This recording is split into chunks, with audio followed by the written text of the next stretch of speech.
Hola, me presento, mi nombre es Martín Aguilar, soy miembro del capítulo de Neuroradiología del ASAR y actualmente soy el encargado de patología espinomedular en el Departamento de Diagnóstico por Imágenes de FLENI.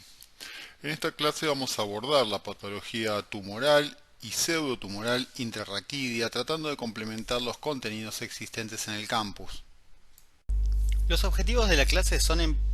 primer término, realizar un repaso práctico de la patología tumoral intrarraquídea, recalcando principalmente conceptos tanto anatómicos como de semiología radiológica que nos van a permitir compartimentalizar el espacio intrarraquídeo y de esta forma identificar el sitio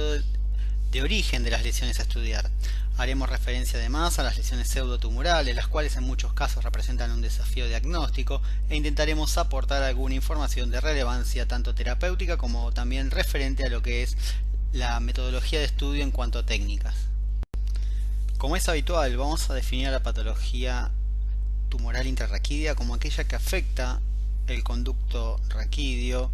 y su contenido, y basándonos en elementos anatómicos vamos a subdividir al conducto raquídeo en un compartimento intrarraquídeo extradural, un compartimento intradural extramedular y por último un compartimento intramedular. Algo que resulta importante en cuanto a esta subdivisión es que, teniendo en cuenta los constituyentes de cada uno de estos compartimentos, vamos a poder inferir el probable origen de las lesiones a las cuales nos enfrentemos. De esta manera, tomando como referencia la compartimentalización anatómica mencionada, podemos inferir las diferentes etiologías tumorales tal como se observa en pantalla.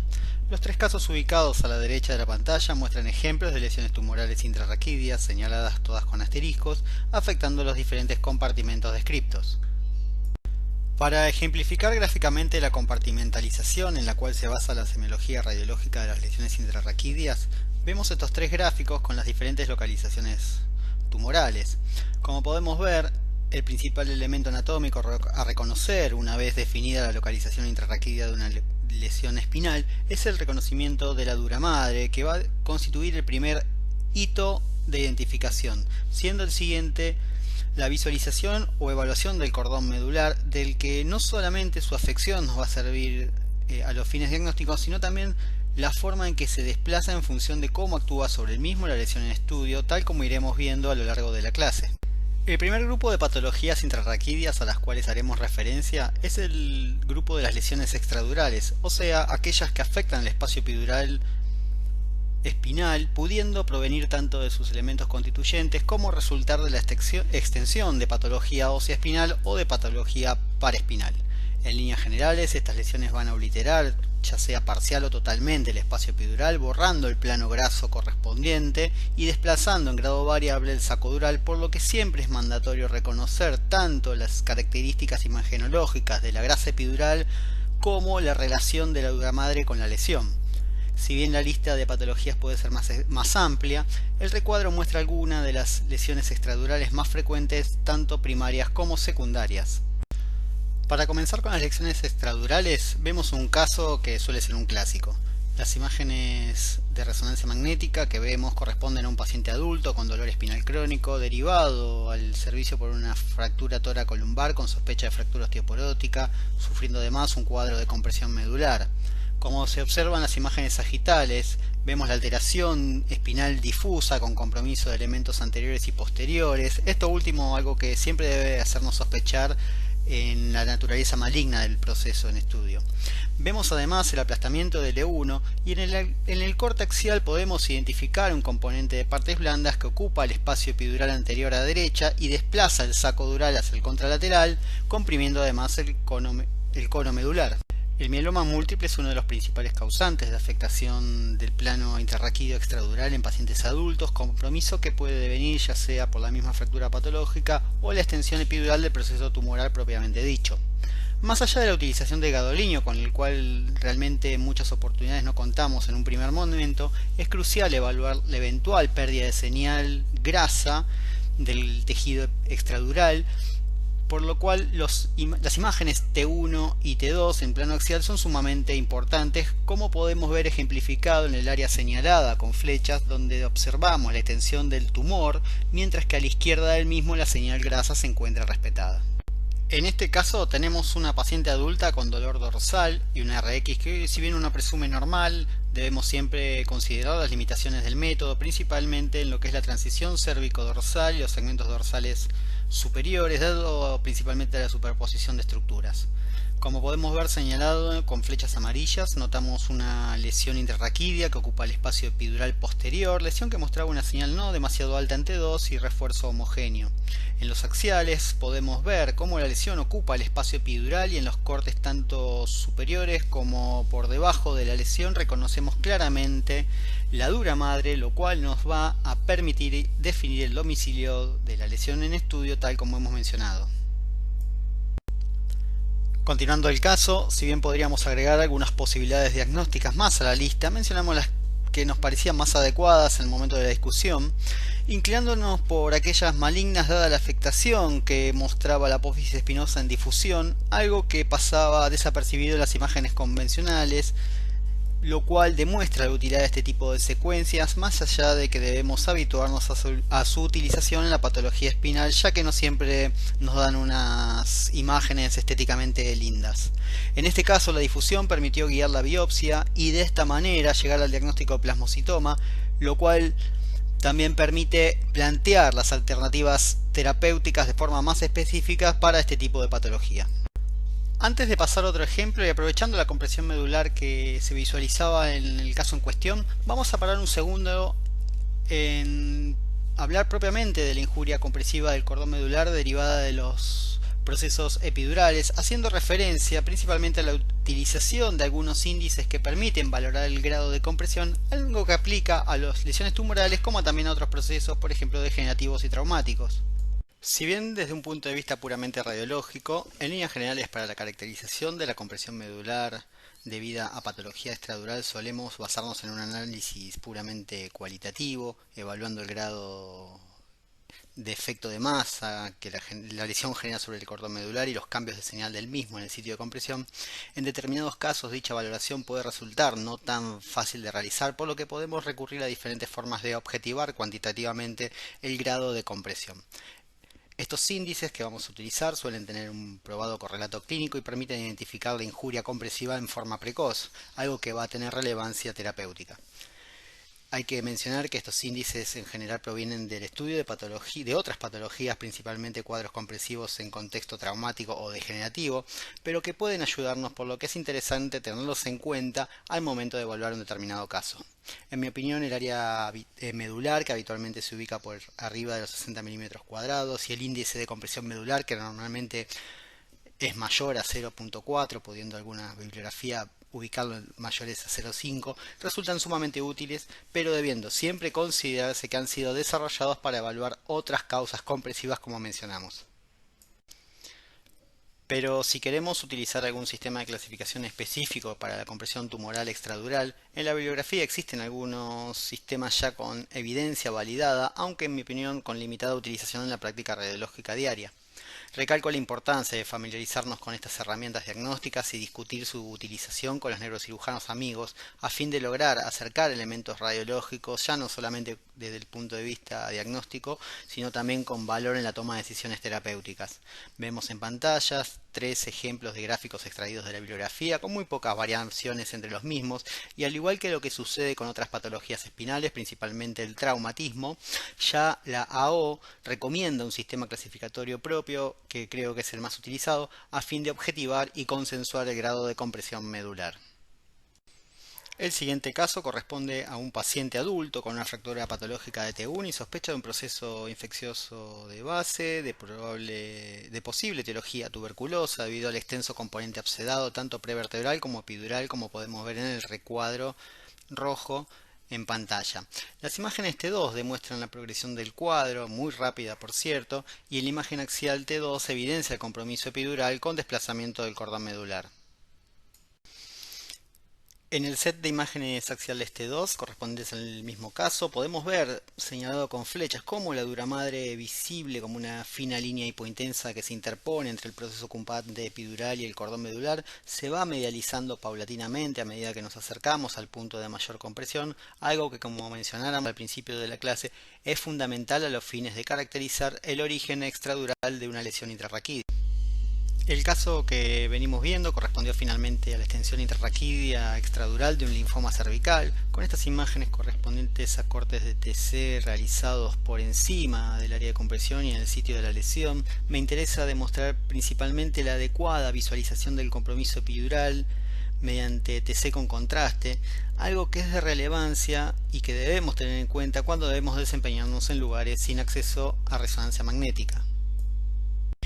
Y si bien la resonancia magnética y la TC permiten definir la gran mayoría de la topografía lesional intrarraquídea, en manos entrenadas los estudios mielográficos son sumamente útiles y deben ser tenidos en cuenta en aquellos casos en que por falta de disponibilidad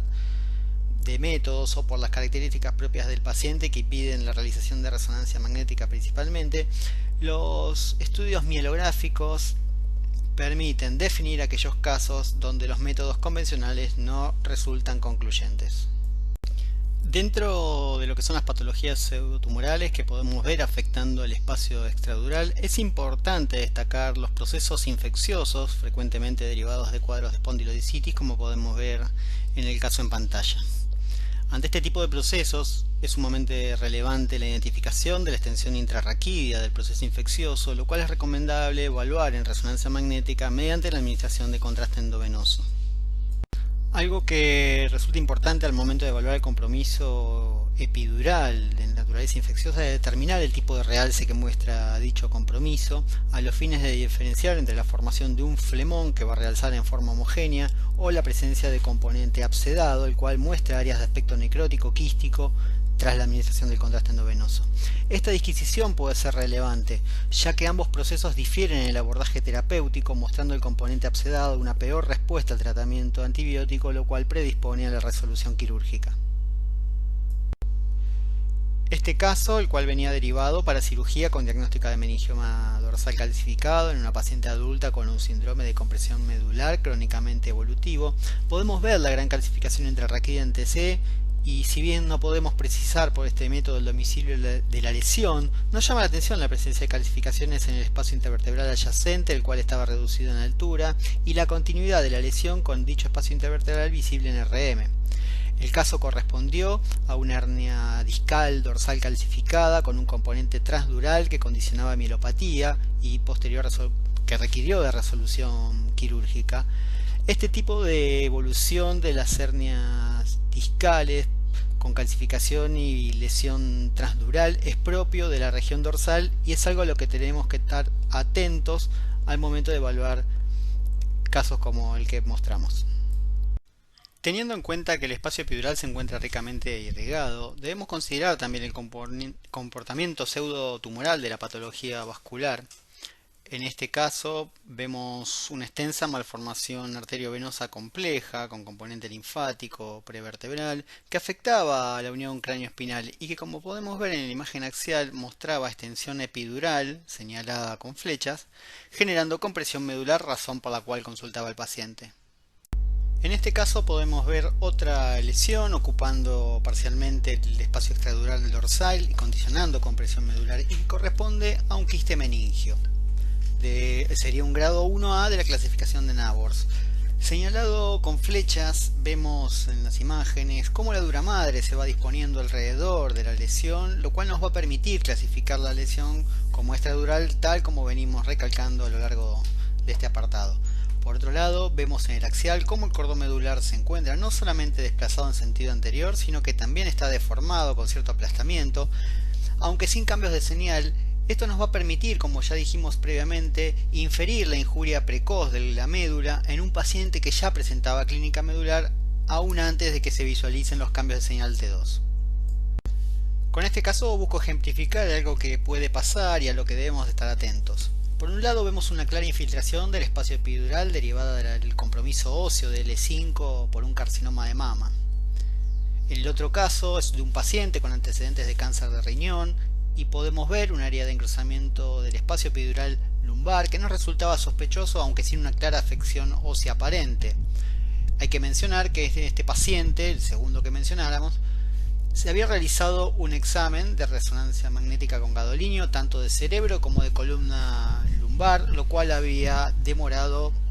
aproximadamente 2 horas de estudio. En pacientes añosos, así como en algunas condiciones patológicas, principalmente compresiones venosas, el decúbito prolongado dentro del equipo condiciona ingurgitación del plexo venoso epidural, algo que también puede verse a nivel cervical, pudiendo llevarnos a cometer errores diagnósticos. En nuestro caso, y tal como vemos en la secuencia en pantalla, hicimos al paciente regresar al día siguiente para realizar un estudio acotado a fin de disminuir la variable tiempo, y como se observa en las imágenes, hay una franca reducción de la congestión venosa epidural previamente visualizada. En ambos casos expuestos tenemos lesiones óseas destructivas con extensión extradural claramente visible en resonancia. Es aconsejable integrar la información obtenida de la TC al estudio de resonancia magnética, ya que esto nos va a permitir, por un lado, localizar adecuadamente la extensión tumoral, de lo cual podríamos llegar a ubicar un sitio adecuado de punción, y por el otro lado, poder acotar la lista de diagnósticos diferenciales a la hora de plantear posibilidades diagnósticas. Si bien el compromiso óseo suele ser secundario a procesos proliferativos, siempre debemos estar atentos a que el mismo corresponda a manifestaciones poco habituales de procesos de otras etiologías, tal como sucedió en el caso de la hidatidosis espinal mostrada en pantalla. Vamos a dejar las lesiones extradurales para pasar ahora al compromiso del compartimento intradural extramedular,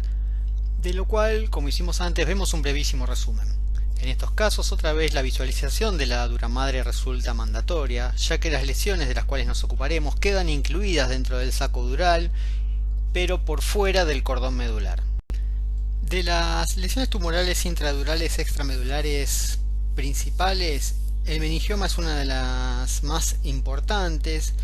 de lo cual podemos ver en este caso su aspecto clásico en imágenes T1 y T2, y no contamos con imágenes con gadolinio, ya que en este caso particularmente correspondía a un hallazgo incidental en un estudio por otra razón, algo que puede suceder frecuentemente en la práctica habitual. Podemos ver cómo la lesión, al igual que lo que sucede en las lesiones craneales, muestra por un lado una base dural bien definida, indicada con flechas, mientras que por el otro lado podemos ver, separándola del cordón medular, un plano de clivaje representado por una fina línea de LSR, lo cual nos asegura el origen extramedular de la lesión. Tal como hicimos referencia al hablar de lesiones extradurales, es fundamental evaluar el grado de compresión medular tanto mediante la identificación de cambios en su señal como de la deformación propia que sufre el cordón medular debido al tumor. Algo a tener en cuenta es que, dado que los meningiomas son lesiones de lento crecimiento, dan a la médula tiempo de reacomodarse a su nueva situación, por lo cual es frecuente observar cierta disociación clínico-radiológica con escasa repercusión funcional. Además, en función de las características de señal del tumor y de los cambios de señal que puede presentar la médula, así como también al desplazamiento y compresión de la misma, esto nos puede hacer confundir entre lo que es la médula y el tumor propiamente dicho, como vemos en algunos de los ejemplos en pantalla, algo que suele o que puede pasar en las imágenes axiales, por lo cual siempre es de utilidad la utilización de contraste endovenoso. Si bien los schwannomas constituyen junto a los meningiomas los tumores intradurales y extramedulares más frecuentes, en este punto me voy a tomar la libertad de referirnos a los tumores de las vainas neurales en su conjunto, dado que si bien pueden presentar detalles imagenológicos específicos, en líneas generales su presentación intrarraquídea puede no ser tan clara al momento de diferenciar unos de otros, correspondiendo por frecuencia a la mayor parte de ellos a schwannomas, como mencionamos. En el ejemplo en pantalla vemos el aspecto característico de este tipo de lesiones, en este caso constituyendo un hallazgo incidental en un caso de traumatismo cervical, lesión que finalmente corresponde a un schwannoma. En los dos recuadros superiores podemos ver algunas características radiológicas propias de los schwannomas y neurofibromas espontáneos, pero debemos aclarar que las mismas son mucho más evidentes en aquellos tumores de localización extraespinal, y como suele verse en la práctica clínica, la distinción entre ambos subtipos no resulta tan clara al momento de evaluar este tipo de lesiones, algo que también se ve reflejado en la bibliografía.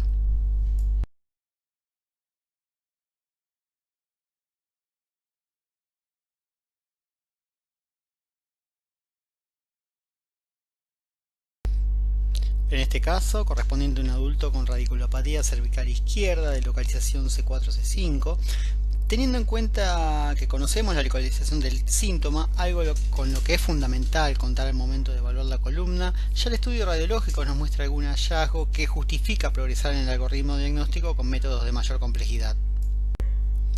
La tomografía computada nos muestra lo acertado del hallazgo radiológico y otra vez quiero recalcar la importancia de contar con el dato topográfico del síntoma a los fines diagnósticos. En la resonancia podemos ver además la lesión intrarraquídea con la típica extensión transforaminar y el remodelado que ejerce sobre el neuroforamen involucrado, dando la imagen en badajo de campana típica de estas lesiones.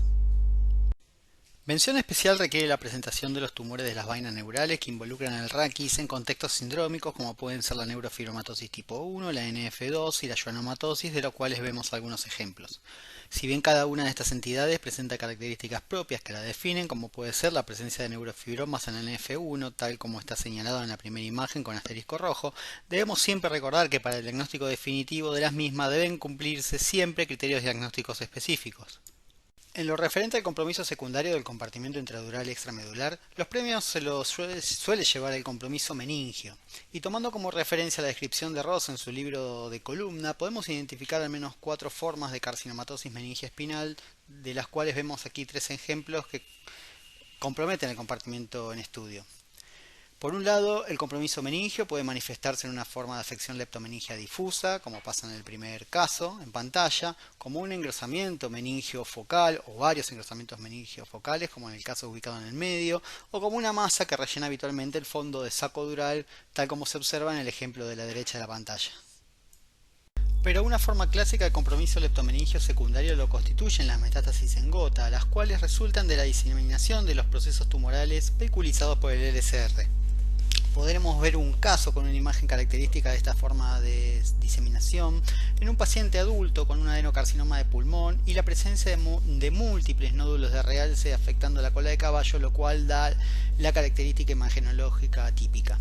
Aprovechamos además para observar en la lista las causas a las cuales debemos remitirnos al momento de encontrar este tipo de afección secundaria. Este caso, que constituye una rareza, pero con antecedentes de casos similares ya publicados, corresponde a la infiltración de un quiste de tarlo por parte de una neoplasia de origen desconocido. Si bien las causas que revisamos en la tabla previamente corresponden a la mayoría de las etiologías que afectan de forma secundaria a las meninges espinales, el compromiso secundario del compartimento intradural y extramedular puede constituir raramente la primera manifestación de una neoplasia cuyo origen se desconoce. El compromiso meningio espinal tumoral no es solamente secundario, algo que en estos casos busco ejemplificar. Uno de los casos corresponde a una melanocitosis neurocutánea, una rara entidad incluida en el capítulo de la facomatosis. La imagen de resonancia corresponde a un lactante con una infiltración leptomeningia difusa de tal grado que la imagen con contraste sí puede ser confundida con un T2 dadas las características de señal. En el segundo caso corresponde a un melanocitoma meningio dorsal que nos muestra cómo la lesión intrarraquídea extramedular se muestra espontáneamente hiperintensa en T1 con una nula o escasa modificación de señal luego de administrar el contraste endovenoso, algo propio de las lesiones con contenido de melanina. Tal como mencionamos al hablar del espacio extradural, acá también debemos considerar la patología vascular intradural extramedular, como podemos ver en los ejemplos. En el primer recuadro a la izquierda vemos casos de fístulas durales en diferentes pacientes, tanto a nivel cervical como dorsal, representando la patología vascular espinal más frecuente, y vemos que ambas muestran la clásica presencia de estructuras serpiginosas con señal de vacío de flujo que caracteriza esta patología.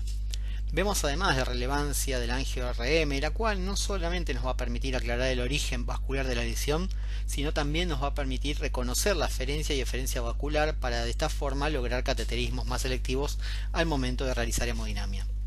El otro caso supone una rareza y corresponde a una lesión nodular de localización pial descubierta al estudiar un síndrome medular posterior dorsal, lesión que terminó correspondiendo a un aneurisma de la arteria espinal posterior y que venía con sospecha de ser un implante leptomeningio. En este caso, más allá de lo infrecuente del diagnóstico, quiero recalcar la utilidad de que en aquellos casos que lo ameriten, animémonos a ampliar el protocolo focalizándonos en la lesión y utilizándose secuencias de mayor resolución u otros tipos de secuencias, como puede ser en este caso la utilización de secuencia Fiesta. Fiesta es el nombre otorgado para este tipo de secuencias T2 por el productor General Electric y que nos permitió identificar la continuidad de la lesión con la arteria en cuestión, algo que después va a facilitar la observación del angio-RM. Debemos considerar también a las lesiones quísticas espinales, como pueden ser el web aracnoideo con el clásico signo del escalpelo señalado con una flecha y el quiste aracnoideo. Podemos ver en ambos casos que se define claramente el origen intradural y extramedular de las lesiones, ambas con significativo desplazamiento medular. El tercer caso corresponde a un paciente joven que hace un hematoma subdural espinal espontáneo como primera manifestación de una hemofilia, y vemos como el plano subdural se encuentra ocupado por sangre, alterando la señal normal del LCR tanto en T1 como en T2. Pasamos ahora a las lesiones que afectan primariamente el cordón medular, de las cuales podemos ver las causas más frecuentes de origen tumoral, pero aquí vale mencionar que en determinados casos la patología tumoral extramedular puede presentar un componente intramedular, ya sea por contigüidad, por infiltración o ser una lesión mixta, algo que debemos identificar como intentaremos ver más tarde en algún caso. Para comenzar a hablar de la patología tumoral intramedular, vamos a decir que de los tres compartimentos intrarraquídeos, el medular es el menos afectado y que si no estamos especializados en neuroradiología o si nos desempeñamos en lugares con poca casuística de este tipo de patologías, quizás tengamos poco contacto con estas lesiones, por lo que creo de utilidad recordar algunos puntos prácticos a tener en cuenta. Lo primero que quiero es recomendar este artículo, del cual vamos a tomar prestado los 4 pasos iniciales al momento de valorar una lesión tumoral intramedular, empezando siempre por confirmar el origen medular de la lesión, lo cual, si bien pareciera una obviedad, a veces no resulta sencillo. Vamos a seguir con una clara y siempre precisa determinación del segmento espinal afectado, utilizando clásicamente la altura de las vértebras en la cual se encuentra comprendida la lesión. Luego siempre resulta fundamental sacar el máximo provecho a las secuencias o al tipo de método que utilicemos y no quedarnos solamente con lo que más nos llama la atención, como por ejemplo puede ser un contraste o la imagen T2. Por último, también vamos a determinar si estamos ante una lesión con un comportamiento infiltrante o es una lesión de tipo circuncripta, tal como el caso en pantalla, algo que, como vamos a ver, nos va a significar mucha información al momento de definir un diagnóstico. Por lejos, las dos lesiones tumorales predominantes que comprometen el cordón medular, comprendiendo aproximadamente un 70% de los casos, corresponden a ependimomas y astrocitomas, por lo que reconocer las principales características de cada uno, las cuales encontramos en pantalla y que corresponden a características tanto epidemiológicas como imagenológicas, nos va a permitir diferenciar ambas patologías en una gran proporción de los casos.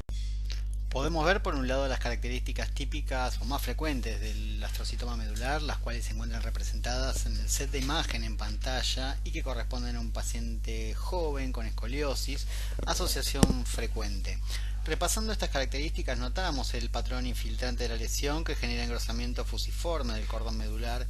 y el refuerzo irregular que suele verse en este tipo de tumores, siempre dependiendo del grado histológico de los mismos. Por otro lado, es importante además considerar la localización cérvico-dorsal de la lesión a la hora de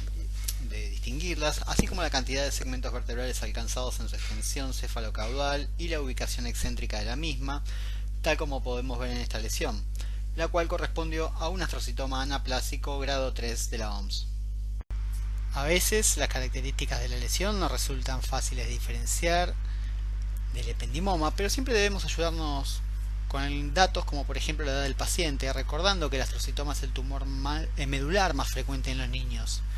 Vale también notar la diferencia con el caso previo, en que la lesión mostraba realce, y ver cómo la lesión que corresponde al primer caso, ubicado a la izquierda de la pantalla, una lesión de bajo grado, no muestra refuerzo, algo que también suele suceder y que permite diferenciarlo en esta forma así del ependimoma.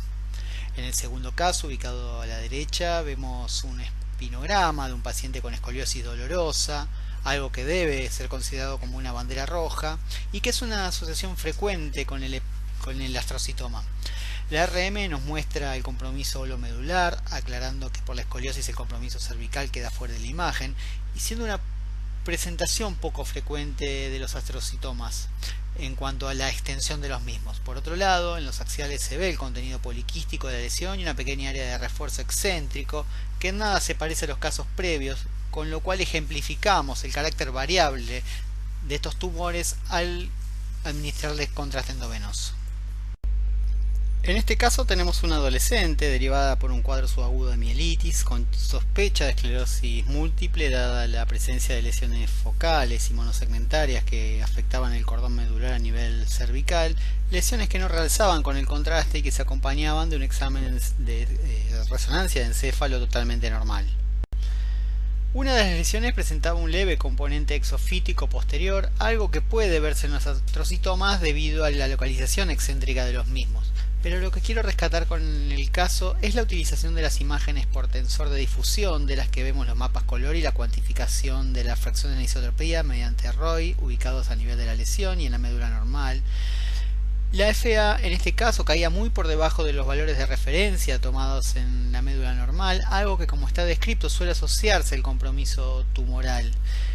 Hay que aclarar que la utilización de la FA o de la fracción de anisotropía, así como de otros indicadores de difusibilidad como pueden ser el ADC, difusibilidad media, difusibilidad radial y axial, permiten en determinados casos diferenciar las lesiones tumorales, como el astrocitoma que resultó ser nuestro caso, de aquellas lesiones pseudotumorales, un uso que de a poco va ganando lugar en la bibliografía.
Una variante importante del ependimoma es el ependimoma mixopapilar, principal neoplasia de la cola de caballo y que menos frecuentemente puede afectar el cono medular. Corresponden a neoplasias de bajo grado, generalmente grado 1 y menos frecuentemente grado 2 de la OMS, con un muy lento crecimiento que afecta a adulto y que clínicamente suelen presentarse por trastornos sensitivos en miembros inferiores, así como también disfunción esfinteriana de la instalación.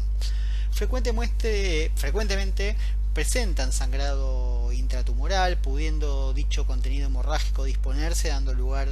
también al capsaicin, y en algunos casos pueden mostrar calcificaciones. En función del lento crecimiento de estos tumores, generan remodelado óseo, tal como puede verse en la imagen en pantalla, festoneando el hueso adyacente, principalmente el muro posterior, o así como también el margen medial de los pedículos vertebrales. Tal como sucede en el resto de los ependimomas, el realce es la regla en este tipo de neoplasias. Otro caso de ependimoma mixopapilar, esta vez ocupando el fondo de saco dural en una paciente adulta joven. En la imagen axial podemos ver cómo la lesión expande el canal raquídeo en el área afectada, algo derivado de su muy lento crecimiento. Por otro lado, las imágenes sagitales, tanto T1 como T2 y la imagen T1 con gadolinio, demuestran las características propias de este tipo de lesiones. En este punto nos vamos a referir al subependimoma medular, un tumor de bajo grado, realmente infrecuente, con muy pocos casos reportados, y de comportamiento indolente, con curso muy lento y muchas veces asintomático, por lo que puede llegar a ser un hallazgo incidental. Si bien clásicamente se lo consideró como derivado del epéndimo, lo cual lo emparentaba con el ependimoma, existen también hipótesis sobre su origen supial, lo cual explica en parte también la excentricidad que muestran estos tumores respecto al ependimoma. Respecto a la resonancia magnética, como vemos en las imágenes, son lesiones que se comportan con una señal ISO o ligeramente hipointensa en T1 respecto al parénquima medular, con una señal alta en T2 y generalmente, como regla podríamos decir, sin mostrar realce con el contraste endovenoso, pudiendo presentar calcificaciones. Y a modo de ayuda, para nosotros los admiradores de los signos radiológicos, se ha descrito el signo de la hoja de bambú para identificar estas lesiones, tal como muestra la imagen extraída de la bibliografía.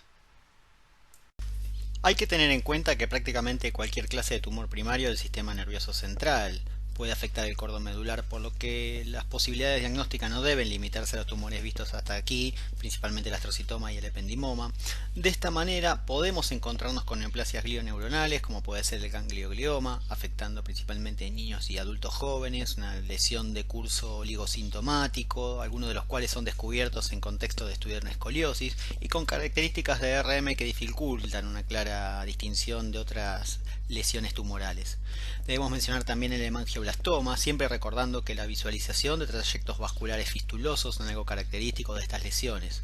En relación al hemangioblastoma espinal vemos aquí dos casos, el primero de ellos esporádico, afectando la cola de caballo en un paciente adulto, y el segundo manifestado como una pequeña lesión de la médula dorsal en cuyo algoritmo diagnóstico se detecta la lesión cerebelosa típica, otra vez marcando el trayecto fistuloso con una flecha. Tras lo cual y junto a otros hallazgos se termina diagnosticando enfermedad de von Hippel-Lindau. En este último caso lo que busco es ejemplificar la importancia de estudiar el encéfalo junto al estudio de la lesión medular a la hora de caracterizar la etiología de la misma. Tenemos dos casos con características radiológicas similares, ambos expresados como lesiones medulares transversas longitudinalmente extendidas y con características clínicas que nos obligan a pensar en trastornos medulares de causa inflamatoria en primer término. De esta manera podemos ver la dificultad que muchas veces se plantea en distinguir una lesión tumoral verdadera, como sucedió en el primer caso que correspondía a un glioblastoma multiforme medular, y la etiología inflamatoria, como ejemplifica el segundo caso correspondiente a una mielitis lúpica. Vale hacer la aclaración de que en el primer caso se decidió no efectuar la administración de gadolinio hasta realizado el parto, administrando corticoterapia tanto con fines obstétricos como de la terapéutica de la lesión en sí. De esta manera podemos ver cómo el contexto clínico, que si bien es nuestro aliado en la mayoría de los casos a la hora de evaluar una lesión medular, muchas veces nos puede condicionar en la utilización de todas las herramientas para el diagnóstico por imágenes. Vemos dos casos de lesiones vasculares que podríamos considerar como pseudotumorales. La primera de ellas corresponde a un cavernoma medular con las características habituales de este tipo de lesiones derivadas de la presencia de contenido hemático en diferentes estadios y la ausencia de realce, tal como sucede a nivel cerebral. Por el otro lado, un infarto medular, y respecto a esta última debemos estar siempre atentos al momento evolutivo en el que se encuentra la lesión, ya que los procesos isquémicos medulares en estadio subagudo, principalmente subagudo temprano, y tal como sucede en el trabuco encefálico, puede llevarnos a confusión en función del gran edema vasogénico que conlleva este tipo de lesiones, por lo que la evaluación de la evolución clínica, la evaluación radiológica de la lesión y la pesquisa de algunas características típicas como ser el sufrimiento de la sustancia gris medular, tal como muestra la imagen axial, resultan fundamentales a la hora de diagnosticar la etiología vascular de estas lesiones. Con estos ejemplos volvemos a plantear la dificultad que existe en distinguir una lesión pseudotumoral, como puede ser el absceso medular del ejemplo en pantalla, de lo que es una metástasis intramedular en un paciente con un carcinoma de pulmón. En relación al compromiso metastásico medular, si bien raro, debemos recordar siempre que la enfermedad secundaria puede afectar cualquiera de los compartimientos interraquídeos, por lo que es necesario tenerla siempre en cuenta, principalmente a la hora de evaluar pacientes con antecedentes oncológicos. Antes de finalizar, me gustaría volver sobre las imágenes por tensor de difusión, técnica de la cual ya habíamos visto algo al hablar de la distinción entre lesiones tumorales y pseudotumorales. En este momento podemos ver la evaluación cualitativa de la fracción de anisotropía o FA, que nos permite caracterizar el tipo de afección de dos tumores diferentes. De esta manera, en el caso del ependimoma vemos la localización central de la lesión, la cual desplaza el parénquima medular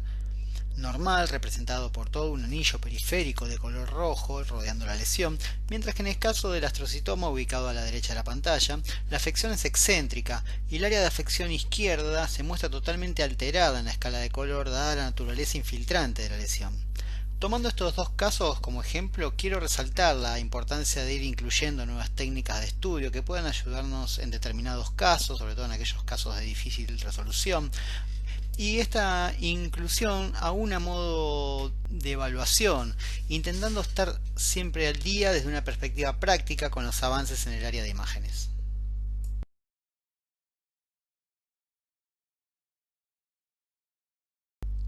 Como conclusión, vamos a decir que a la hora de evaluar una lesión del espacio intrarraquídeo es fundamental basarnos en la compartimentalización anatómica del mismo. De esta forma vamos a tener un compartimento o subcompartimento extradural, uno intradural extramedular y otro intramedular. Esto nos va a permitir orientar el diagnóstico en base al compartimento evaluado y en base también al conocimiento de las patologías predominantes en cada subespacio. Esto sumado a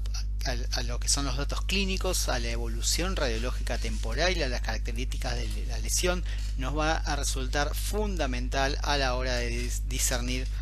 las posibilidades diagnósticas. Por otro lado, es un desafío saber si estamos ante una lesión tumoral o pseudotumoral. Algo que me interesa recalcar es la necesidad de incluir datos de utilidad terapéutica en los informes, como pueden ser los índices de compresión medular que ya mencionáramos, la identificación de los pueblos de la lesión, la extensión lesional en forma precisa, la distribución de las lesiones, si hay edema, si hay siringomiela, etc. Y por otro lado, la necesidad o recomendación de incluir nuevas herramientas diagnósticas o estar atentos a la aparición de estas, ya sea la difusión, DTI, espectroscopía, etc. Esperando no haberlos aburrido demasiado con la clase, quiero agradecer mucho a todos por la atención dispensada. Dejo el mail para consultas. Muchas gracias.